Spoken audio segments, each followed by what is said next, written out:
Love जिहाद के बढ़ते मामलों के कारण कई राज्यों में सामाजिक दोष के खिलाफ कानून बनाए जा रहे हैं। इसी कारण कई वर्षों से डिब्बे में बंद जिनके बाहर आने के बाद सभी प्लेटफॉर्म्स पर लव जिहाद के ऊपर चर्चा शुरू हो चुकी है। कोई पक्ष में है तो कोई इस भयावह सामाजिक सच की मौजूदगी से ही इनकार करता है। अब लव जिहाद का जिन बॉलीवुड से निकला है, जिसका बचाव कर पाना इसके समर्थकों के लिए आसान नहीं होगा। फेमस संगीतकार वाजिद खान का नाम तो आप सभी ने सुना होगा। इसी वर्ष जून में कोरोना के कारण उनकी आकस्मिक मृत्यु हुई थी। अब लव जिहाद पर चर्चा शुरू होते देख उनकी पत्नी कमला रुख खान ने दिमाग झकझोर देने वाले सच को ट्विटर पर पोस्ट किया। अपने 3 पेज लंबे पोस्ट में उन्होंने धर्म न बदलने के कारण संगीतकार वाजिद खान के परिवार से मिले उत्पीड़न की बात बताई है। बता दें कि कमला रुख खान एक पारसी परिवार से आती हैं और उन्होंने अपने पोस्ट में बताया कि कैसे शादी के बाद उन्हें इस्लाम कबूल न करने के कारण अनेकों अत्याचारों से गुजरना पड़ा था। शादी के बाद न सिर्फ उनकी स्वतंत्र सोच को सीमित किया गया, बल्कि उनके विचारों का भी गला घोट दिया गया।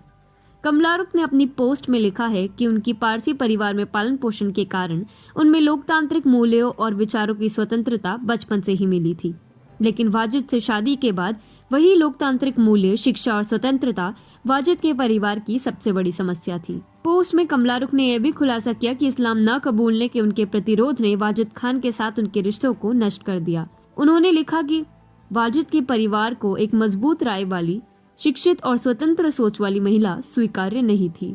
मैंने हमेशा सभी धर्मों का सम्मान किया, उनमें भाग लिया और उन्हें माना, लेकिन इस्लाम में परिवर्तित होने के मेरे प्रतिरोध ने मेरे और मेरे पति के बीच की दूरियों को काफी बढ़ा दिया, जिसे पति और पत्नी के रूप में हमारे रिश्तों में जहर भर गया।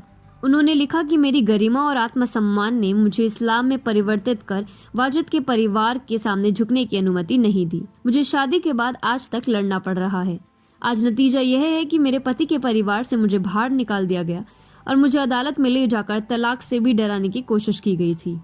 उन्होंने आगे लिखा है, वाजिद एक प्रतिभाशाली संगीतकार थे जिन्होंने अपना जीवन धुन बनाने के लिए समर्पित कर दिया। मैं चाहती थी कि वे एक परिवार के रूप में हमारे साथ अधिक समय समर्पित करें, धार्मिक पूर्वाग्रहों से रहित, जिस तरह से उन्होंने अपने धुन को बनाने में समर्पित किया। कमला रुख ने कट्टरवाद को दर्शाते हुए लिखा कि हमें उनके और उनके परिवार की धार्मिक कट्टरता के कारण कभी भी परिवार नहीं मिला।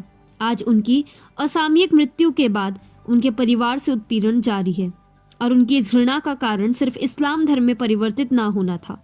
मैं अपने बच्चों के अधिकारों के लिए लड़ रही हूँ। उन्होंने आगे लिखा, मैं वास्तव में इस धर्मांतरण विरोधी कानून को पूरे देश में चाहती हूँ, मेरी जैसी उन महिलाओं के लिए जो अंतरजातीय विवाहों में धर्म की विषाक्तता से लड़ रही हैं। हमारे साथ बुरा व्यवहार किया जाता है और हमारे विरोध को जोड़ तोड़कर दिखाया जाता है और लालची होने का लेबल लगाया जाता है। धर्मांतरण विरोधी बिल के बारे में बहस पितृसत्तात्मक मानसिकता पर भी होनी चाहिए, क्योंकि लगभग हमेशा ही महिलाओं का ही जबरन धर्म परिवर्तन कराया जाता है। कमला रुख खान एक बड़े अमीर संगीतकार के घर की बहू थी, तो उनकी कहानी इतनी मार्मिक है। आप एक बार सोचिए कि सामान्य इस्लामिक परिवारों में एक आम महिला जो किसी अन्य धर्म की है, उसकी क्या हालत होती होगी।